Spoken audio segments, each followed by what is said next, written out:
Okay, let's get started. Thank you so much for joining. This is Exploratory Online Seminar number 78. Today, I'd like to introduce Exploratory version 6.12, which we released, I think it was like about a week ago. And then since then, we released also the patch version. So I think the latest one is a 6.12.2. But anyway, so I'd like to go through some of the exciting new features. So let me introduce myself. My name is Kan Nishida, CEO at Exploratory. We started Exploratory to democratize data science in 2016. Since then, we mainly doing the two things. One is that we're building this tool called Exploratory. So we keep improving almost like every couple of months. We release new versions to make it easier to do all the data science related works. And the other thing is like we want to share our knowledge and the skills. So we periodically do training and seminars and so on. And our vision is we believe in data-informed decision-making is the key for making our life better and also the world better. So in order to make that happen, like we think our mission is to democratize data science. When we talk about data science, we usually think about this workflow, starting with business questions. It doesn't have to be business, but any questions you want to answer or you want to figure something out, and you want to access the data, and then you want to work with the data to get that data in a shape that you can visualize or analyze. And then you go through this process in any order, in any combinations, until you find some useful insights to help answer the questions. And then once you find useful insights, then you want to communicate with others. So the communication is also the important part. Exploratory is really the simple and modern UI to make these 5 things or 5 pillars of the data science and easier and more effective.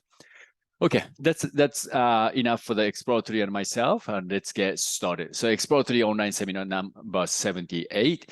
Today, I'd like to introduce Exploratory version 6.12 new features. So there are a bunch of the new features and enhancements in this release. And for the detail, I'm going to talk about that later at the towards the end of this seminar. You can find those in a release note. But in this seminar, like I'd like to focus on some of the sort of like notable or exciting features. So starting with summary view, and also this has something to do with table view as well. So I'm going to go into the quick demo for this one. So here's Exploratory UI, and then I open this like Airbnb New York City data. The data is about, I think, from 2008 to 2019. I think this is the kind of, they published this sort of public data. Anyway, so we have this data, and I'm sure like you are familiar with this summary view. But what we have done in this release is we added these rows and columns. These are the filters. So that means you can filter by rows, or you can filter under columns. Typically, though, like I suggest if you want to filter the data, then like you want to go from the column header menu and select this filter, and then you filter the data. That will impact on the data itself, right? And then when you do it, that filter step will be added on the right-hand side. And then what's cool about doing that is that like that data is available basically in any views, a table view, chart, analytics, especially like when you're creating charts.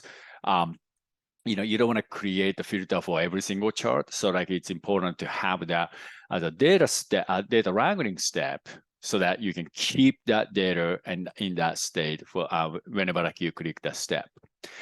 But sometimes it's kind of like creating a step is sort of the kind of commitment, right? Like when you create a step, that means all the other steps will be impacted by the filtered data. So that's kind of good and bad. So sometimes you want to quickly see like, hey, what are the data? What's going on with let's say, I don't know, maybe what's going on with the price, for example. And then like, okay, the price is like $0 to $324 per night. Okay, so that's the information I want to get. And I want to kind of interact with this summary information. In that case, you can quickly use these rows. This filter is going to be effective only for this summary view and also the table views, the data you're looking at. Okay, so it's sort of like kind of an instant filter, as it will, if you will. So if I click on these rows, then you get this filter dialog. This is the same dialog that data wrangling step filter dialog. And from here, let's say like, hey, you know what? Like I want to see the date only for like, let's say like later part of like I don't know, like from like 2010 or something. So I can do that sort of host since, and I'm gonna go later than, and then here, let's say like year is maybe 2010. So this means like I want to keep only all the Airbnb properties, whatever the property is being registered after 2010. So if I click on run button here, then you're gonna see this data is from 2010 to whatever the latest data, right? But here, like we have like the rows, sort of a button being created.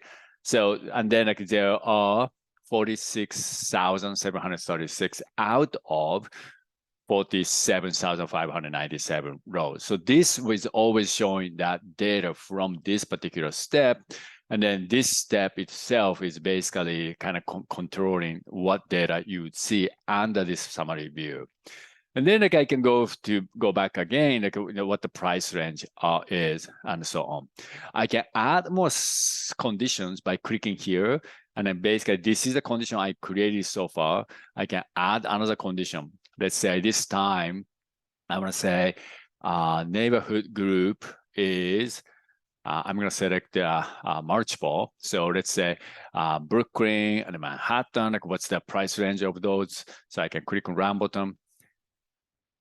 And then basically here, what I'm looking at is, by the way, here now like we have 39,177. So we have a fewer rows, and then price range. I think it's changed. I'm not sure like it's changed or not. It looks like kind of min and max are same, but maybe like distribution should have been changed and as well.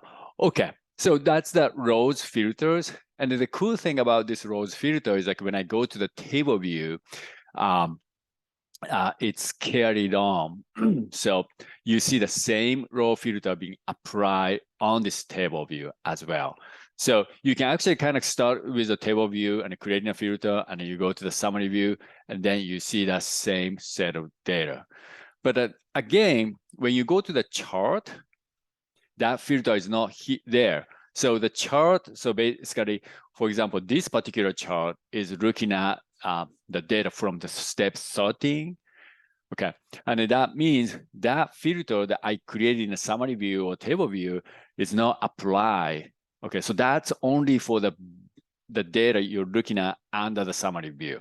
Okay, so, and then in the chart case, we have the filter at the chart level, right? So like if you want to create the filter only for the data you're looking at the chart, then you can create that filter at the top of the chart as well. Okay, so now the next one is, now that we have rows filters, I want to actually limit the columns, because this is not too bad, like the 43 columns, but sometimes you might have like 100, 300, 500, 1,000 columns, and then that gets messy. More columns you have, the performance gets slower because it has to calculate every single columns to generate this sort of a summary card information. So anyway, so you can actually kind of a limit number of the filters to be shown. So like I click on the columns, and then let's say like I can sort of like column based on the column name, I can search it. And then now like basically like all the columns starting with that contains a host as part of the column name. And then that's the one that I'm seeing. Also, there is you can limit the data type. Let's say, you know what, like, I don't need to limit the column name, but I want to see only the numerical data. And I can do that as well. You can do that as well. And then so now like we are looking at like how many columns we have, and then we have the 22 columns. Those are the number or a numeric data type. Okay. And then again, if I go to and then also I can do that column name as well. Okay. And then now if I go to the same thing, go to the table view, that column limit is also effective as well. So you can go between like summary view and table view by using this rows and also columns filter, both of them at the same time. And then when you want to delete it, you can click on this X button. And then like, so like, you know what, like I don't really need this column filter, and then go back to where it was. Okay. And then another thing I forgot to tell you is that you can, these are like a highlight and a correlate buttons. So correlate button is especially my favorite, because by going to the correlate mode, then you can find a correlation with the column or the variable that you're interested in. So let's say, like, you remember like we have the price column. So I want to see like what are the columns that have a stronger relationship with this price column. So I can select the price, for example, here, and then immediately it started calculating all the correlation related information. I'm going to sort it by the R square, which is basically the squared version of the correlation efficient. So this shows how strong that each column in terms of the correlated relationship with the price. So it looks like, for example, like room type or cleaning fee and accommodation, these are the columns or variables that have a strong relationship or correlated relationship with the price. But this data we are looking at is the data being filtered by this information. So the data we are basically kind of like investigating are the data or are the properties that have been registered after 2010, and also the Manhattan and Brooklyn. I can change that dynamically from here. You know what, like I don't need a Manhattan, like I want to see like a Bronx and a Queens instead. And I can do run. And then like I can actually focus on that particular set of the data and then try to find a relationship.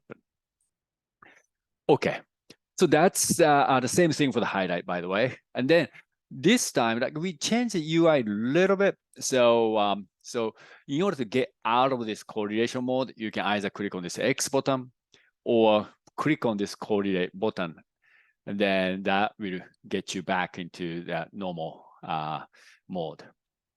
Okay, so these are the summary and the table view enhancement. Okay, so there you go. All right.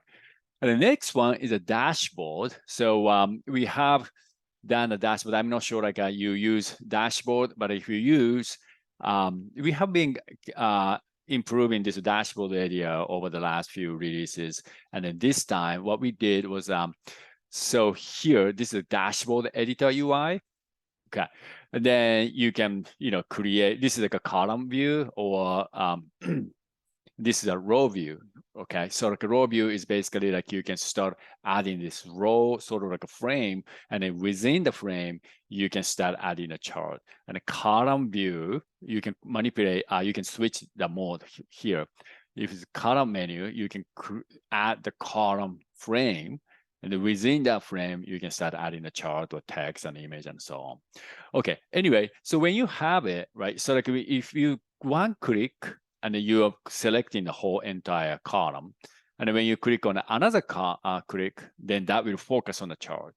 Then you can move around the chart itself. Or if you click on one more time on that column, oops, like this, and then you can move the whole entire column as well. And the same thing for the rows. You can move. First, you have to select it, then you can move the position of the entire row. So if you have used Exploratory dashboard before, you had to move every single chart in order to move the whole section. So now with this release, it makes, I'm sure, I think like it has made it much easier to edit that dashboard. Okay, so that's the enhancement side of things for the dashboard. And then another thing, another area is a chart.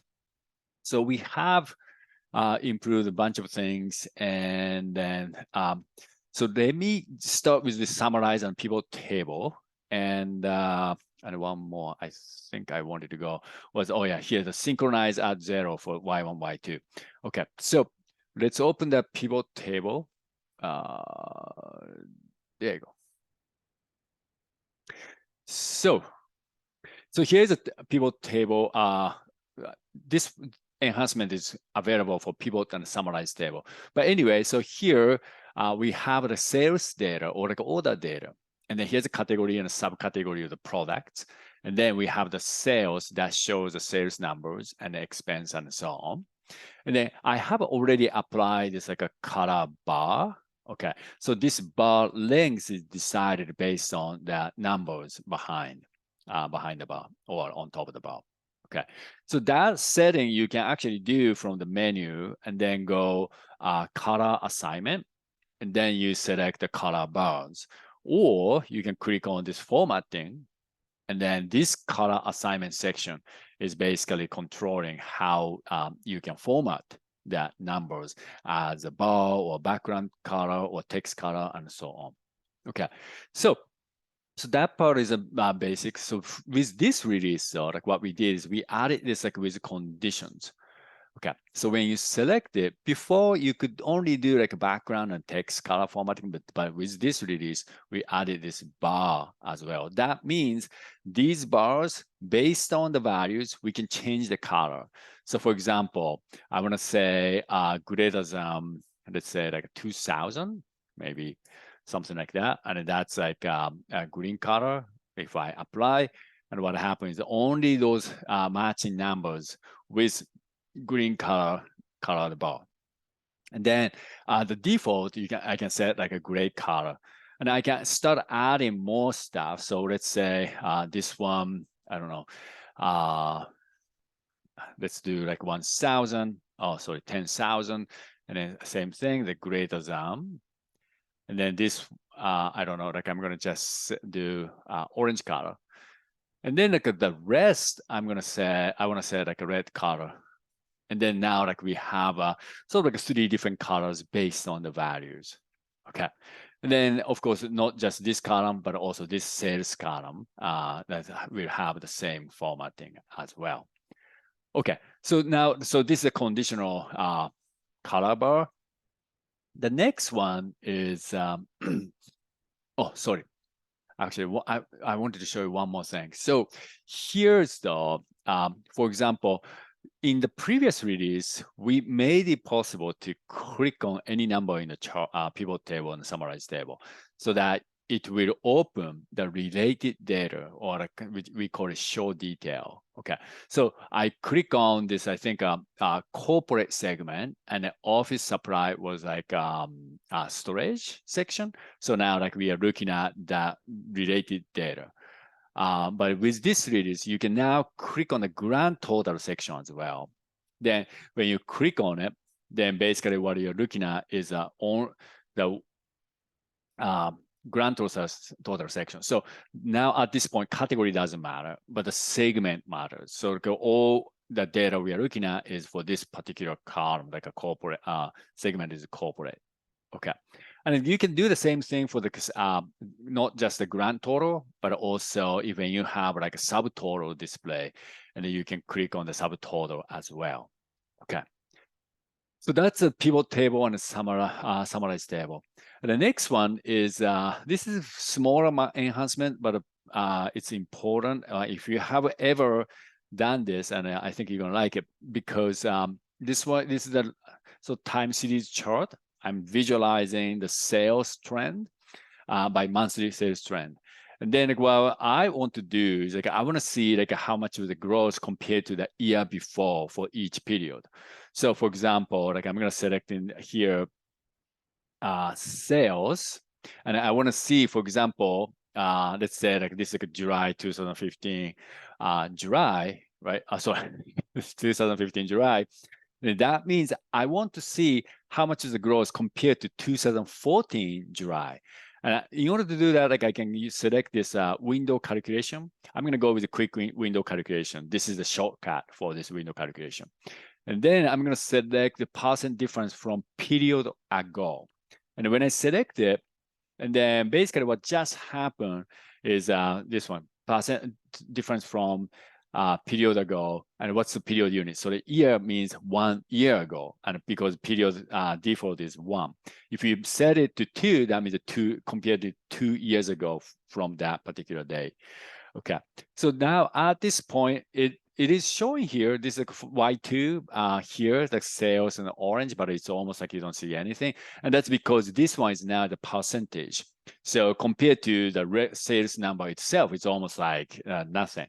So I wanna assign this one to be Y2. That means the right-hand side axis here. And something like this. And then this is kind of weird. What I'm going to do is now the bar chart type, I'm going to do the side by side because now it's trying to stack on top of each other. So it goes something like this. And then this is the basically like you get in the previous release and the current release by default as well. But what's happening is the orange bar is showing what's the growth, percent growth from the year before. But then the blue color was the sales number itself. And then this chart looks kind of ugly and it's kind of confusing because the right-hand side, the 0% is right here. So the orange bar, most of the orange bars, I mean, like starts from 0%. But then the blue is 0 is actually way down. So somehow 0% and then sales value 0 are not aligned. And that makes this chart is kind of looks horrible. So in order to align them, you can go to Y1, Y2 assignment setting. And then we added this sync Y1, Y2 scale at 0. And with this, now like those are aligned, so it's, the chart itself looks much more intuitive or simply better. Okay, so that's the synchronized Y1 and Y2 axis. And the other stuff to mention is, I think I'm gonna use a slide to go on. Here, the legend title. So this part, now you can actually add the title. So before you couldn't, so like, maybe your audience might get confused. What is this, right? What this turned out to be job role. If you want to enter it, you can just click on the show title and type whatever the title text. And you can access this setting from this property menu. Okay. And then another thing is that if you're using a dashboard, you'd appreciate this because now you can color format the number part of the dashboard. So, and then like you can create similar thing like I did with the color bar. You can create multiple conditions. So you can, color the green and the red based on whatever the condition you create. And another thing is you can create the scatter chart and then you draw this trend line. And then now you can actually show this metrics all the time as part of the on top of the chart. All you need to do is basically click on this checkbox, show metrics on plot. And you can switch the position between right-hand side top or left-hand side top. And then you can also select what measures to show. For example, R squared or correlation coefficient and so on. And another thing is the pie chart. So at the center part, that is basically showing the column name, whatever the column you assign to the value. Now you can override this text as well if you happen to be using the pie chart or donut chart. Okay. The next one is a data wrangling. These three things are worth mentioning. So the number one is it says mutate, but it's really a quick calculation. And the next one is a column reorder, and the third one join dialog. So let me just go to the first one. Any one is fine. Like, I'm going to just pull up the Airbnb data again. And then let's say here is a table view. And I'm going to just remove this row header, row filter for now. Okay. So one of the columns says, I thought we have 3 availability column. Oh yeah, so like I'm going to find, so availability column. Okay, here you go. Perfect. So we have this availability 365, right? So I think it's actually better to show all the columns, because otherwise, what? Ooh. Oh, here you go. This is the column I was looking for. Okay, so this is availability 365. So how many days available during the week? Sorry, during the year, right? So I want to calculate something called availability rate. So I just simply divide by 365, and then I want to answer the question like, okay, this property is like 10% of the day, year is available, or 60% of the day, year is available. So in order to do like a simple calculation, like I'm going to go from the column header menu, and then create calculation standard. And that's nothing special about it. But from this release, we added this particular point. It says after this column. So default is that whatever the column you start opening this dialog from is selected. So here, let's say like I want to say availability rate. And then like I just simply like divide it by 365 or something. And then when I click run, before new column will be created, because it checks the create new column. But that column used to be added at the very end. So when you have like tons of columns, like let's say 100, 200 columns, and it's super hard to go back and forth, and you can reorder the columns, but it's kind of annoying. So with this release, you can specify where you want the new column to be. The default is right behind the column you selected, but you can change it to anywhere you like, and then also like a last column as before as well. But this time I'm gonna keep using the availability 365, and then click run button, and then what happens? The new column is being just added, and then we have this like indicator. This orange color indicates the column created by this particular step where we are right now. Okay, and then now new column is right next to the original column. So which is, I think it's the makes it convenient to see what you're doing. Okay, so that's the mutate. But this is not just mutate, create calculation, but also other dialogues similar to create calculation. So for example, when you go to the create categories, and then that also this one create a new columns. Sorry, yeah, this one will create the columns right after this as well. And then the other one, like for example, replace values like with new values. This type of dialogue also, this one doesn't really give you the option to the position, but what this is going to do is right behind whatever the target column. Okay, so this type of any dialog will create a new column. It's always now like you expect the column will be created right behind, right next to the one like you selecting. Okay. So with this change though, one thing is like before, when you create calculations like one after another, then it will create the create calculation step, and then start adding this token. So like let's say like you create 3 calculations, and then you will have 3 tokens within the same create calculation step. But with this change, you're gonna have like a separate step. So like every time you create a calculation, you're gonna start seeing like another step. And then you can actually merge those steps as long as same type of function. So for example, let's say like if I create another calculation here, I'm gonna just create like some kind of random stuff, okay?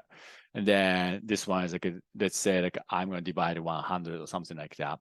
And then I just created a new one. And then like is here. So new column has been created right after that, right?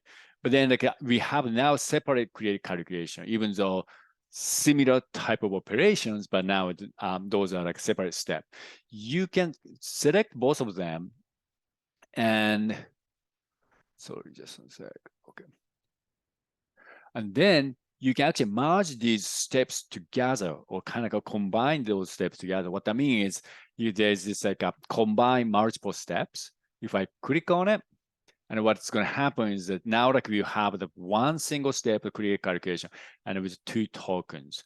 And then here, the position will be decided by whatever the first token. Okay, so if I create, open this first token, and then like you just set the position of the new column, that setting will be used for all the other tokens within the same step. Okay. And then you can, again, like you can break those out to separate steps as well. I think from this here menu, and a split step, and that will do the opposite. Okay. So which one is better? So I like to be combined together so that like when I look back later, it's kind of easy to see like what other steps are there. But at the same time, if it's, let's say like 3 or 4 tokens together in one single step, and then if one token is causing some kind of error or some unexpected thing, it's kind of hard to follow like which particular token has a problem. Because the exploratory is each step is a kind of like a unit of the data wrangling operation or execution. So if you have some problem and with a step with multiple tokens, I suggest to split the step and then separate those and make sure each step runs okay or runs as you expect. Okay. Anyway, so those are the change with the create calculation step. Another thing is, hey, you know what? I still don't like the way that these columns are ordered. You can actually change it. That was nothing new, but you go from reorder columns. And then like, if you want to bring this column to like a beginning or end, you mean like a left-hand side or right-hand side, you can select first 2. But this manually reorder menu will open this reorder column dialog. And then you can switch, you can change this position. So now like you can move this, for example, a position from from here to there and stuff, but also like let's say like you can select let's this let's say 3 columns, and then when you click on this arrow icon and then bring them to the top or bring them to the down or vice versa. Another thing is that you can select 3 of them and then drag and drop and then change the position to wherever you think it's appropriate. Okay, so you can drag and drop, or by using this icon, now you can move around these columns much more, I think, effective way. Okay, so that's the reorder columns. And then the last not least is a join. So this particular one doesn't really have a good join target. So I'm gonna use, let's see, what is any, I'm gonna just use a slide for this particular one. So here's a join dialog.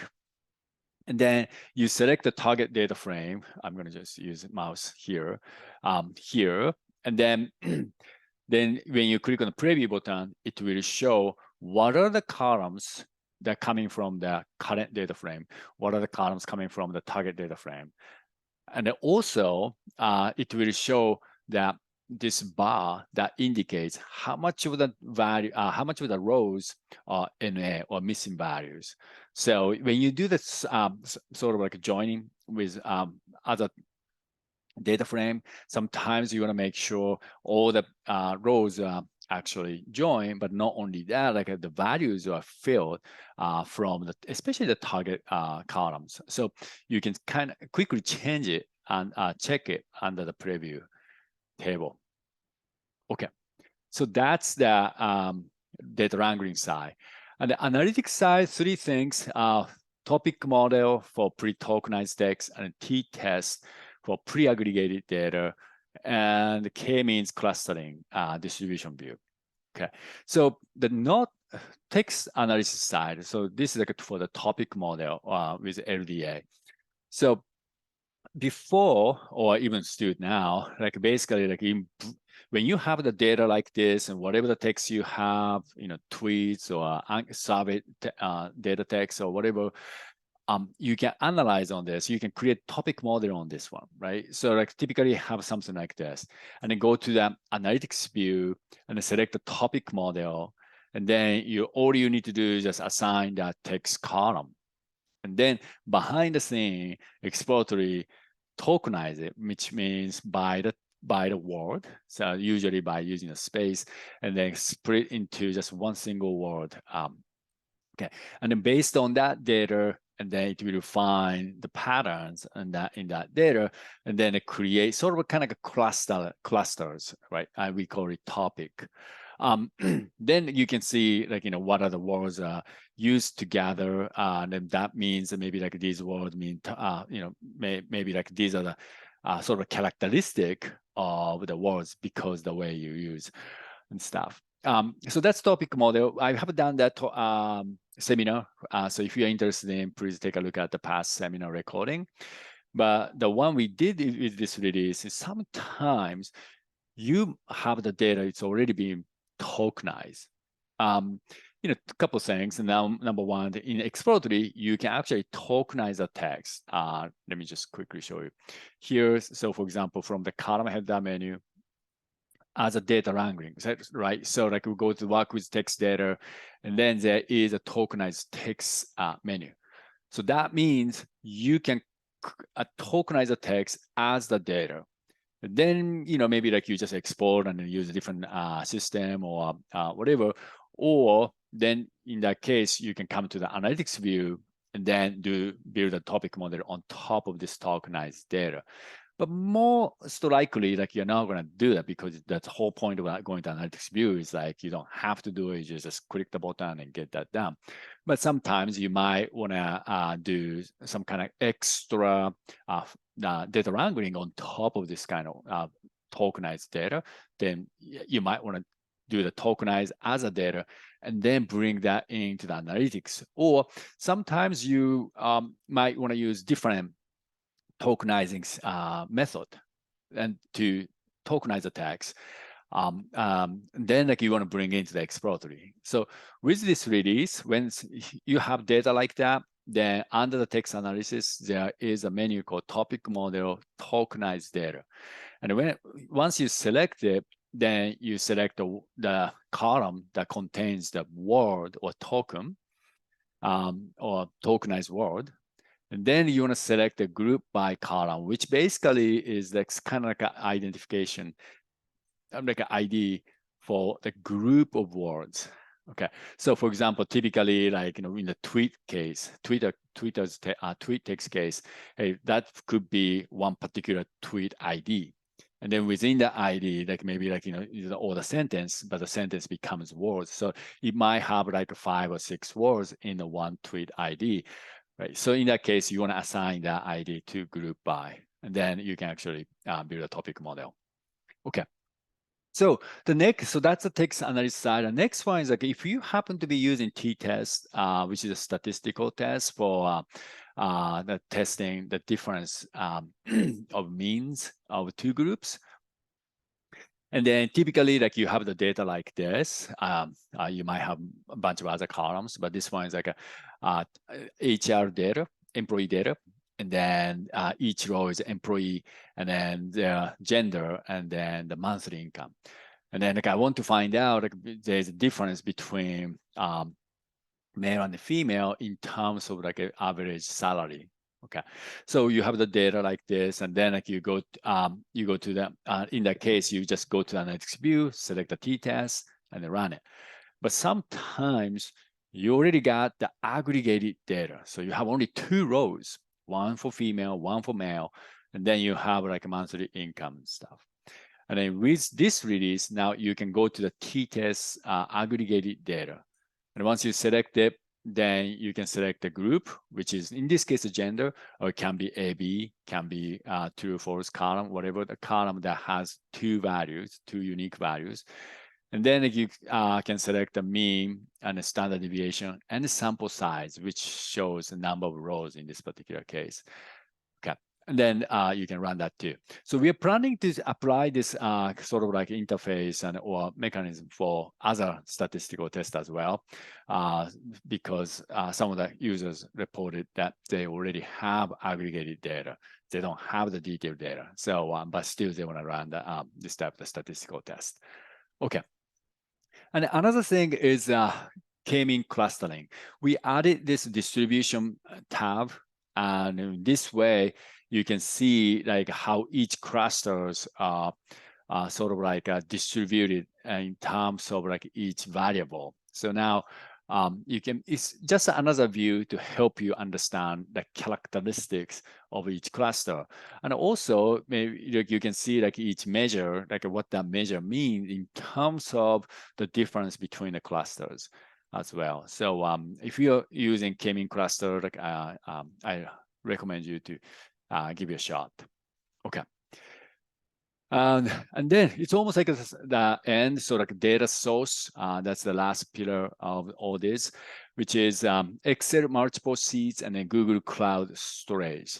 So let me just go with the Excel sheet first. Okay, so from here, you can select the file data and then there's an Excel file.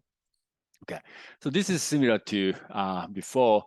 By the way, we have released 6.12.2. I think that was like yesterday. And that release, with this release, you have only one Excel menu. 6.12.0 and 0.1, you might see the two Excel. One is a regular one, the other one is for selecting multiple sheets.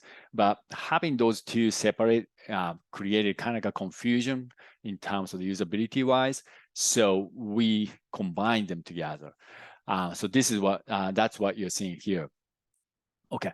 And then, so now like I want to select the data. What's data I'm going to select? Maybe let's say I have some kind of environment data. So here, the BP stats review all data.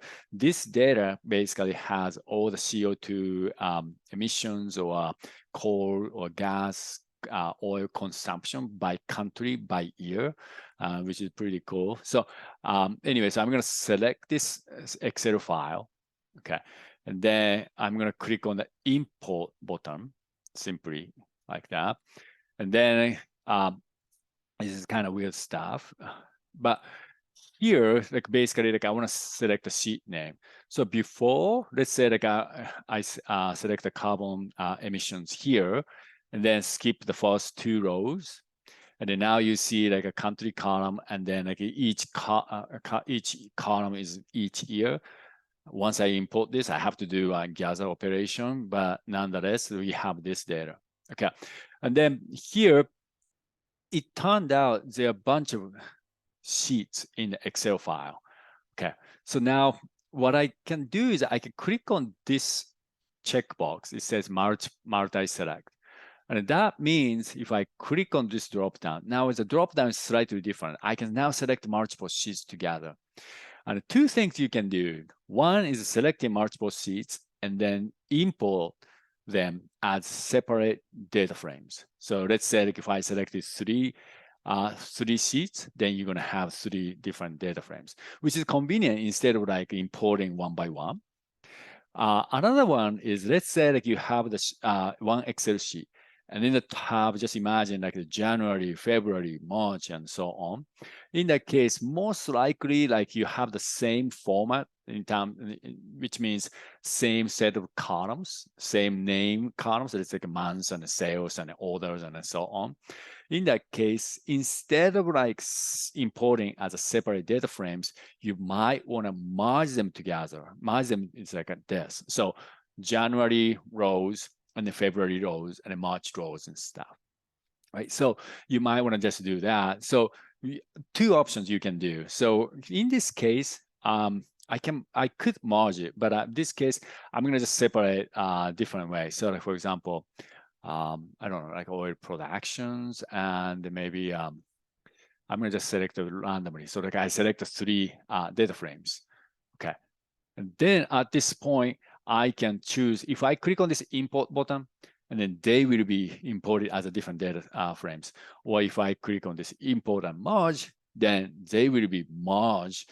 That means like a first, whatever the, let's say like 150 rows are that for CO2, and the second one was like a gas and so on. You're going to have one extra column to indicate which sheet that data is coming from as well. But in this case, I'm going to just click on the import button, and then you get this confirmation dialog to see like what is going to happen, and I click OK. And then note though, like one thing is like that setting I did, let's say like first 2 rows to be skipped, that same setting will be applied to other sheets as well. So if each sheet requires a different setting, then you want to do one by one. Otherwise, you can just click import, and then you get 3 different data frames all together. So here, like I have the 3 data frame being created. So this is I think it's a very convenient way or time-saving way to bring the data into the Exploratory. And by the way, just make sure like you know that you can drag and drop that Excel into Exploratory. So that, and then like you select multiple sheets, and boom, now you have a bunch of data frames in the project to start the visualization and analysis. Okay. So another thing is Google Cloud Storage. Oops, I thought I had the, oh, here you go, sorry. So we have updated some UI quick slightly. So before, under the file data, here there is like a local and remote, and then a Google Drive and Amazon and Microsoft and all that stuff. We separated those. So now you can find those menus under this cloud storage data. When you go there, then you see Amazon, Google Drive, and then GCS, Microsoft Azure. So this GCS means Google Cloud Storage. It's too long, so like we just kind of shortened to GCS. But if you happen to have, you've been using Google Cloud Storage now, you can select text file, and Excel file, and a Pocket file happen to be there. Okay. And then experience-wise is pretty much the same. Only thing is like you want to select the project and then bucket. Okay. And one more thing is the last thing is, so when you have this one is not inside, but outside of the project. So this is a project list page, and then each project you can export, or you can actually publish the project to Exploratory server so that you can collaborate with others, especially when you create a team, and then you can update the project and push to the server and pull that change and then so on. But sometimes you don't want to publish to our server because whatever the security reason, so you might want to do it offline, right? So in that case, you can export the project and then give that project to other. But in that case, you can't really sync the project because now it's disconnected in a way, but still that's useful. So here now, like you can actually, if you once you receive the project from somebody, let's say like something like this, you have this project file called .epf, exploratory project file, or exploratory project format. I forgot which one. But anyway, so you can now drag and drop into Exploratory. And then this will just import that project as a new project. So here, something like this. So you can drag and drop not just the data like Excel and CSV and JSON and Pocket, like all the files you can drag and drop inside the project. And on the project page, you can drag and drop the project as well. Okay, I think that's it for this 6.12. 12, okay. So that latest version is already available. You can go to our Exploratory homepage, like exploratory.io, and then you can see download menu under the app. you have this download page, and click on that green button to download, and then like you can upgrade. In order to upgrade, you don't have to do anything. You just double click on it, and then it will open. It will point to the same repository where all your projects and all the data are stored on your PC. And if you want to see the more detail of like what went into Exploratory with this release, you can go check the release notes for the list of the enhancements and also the bug fixes as well. Also, like you go to the homepage, and then under the Learn, you can go to the online seminar, and then you can check out the future seminars and also the past seminar recording as well. And then make sure go check the how-to tutorials and then how-to video. I have added a bunch of video towards the end of last year, so you might want to take a look as well. Okay, and that's it for today. And if you have any questions, please reach out to me at kan@exploratory.io. And also we do the Twitter to make announcements and also introduce some of the features. So please follow @Exploratory Data. With that, I'd like to open up the Q&A session. If you have any question, please let me know.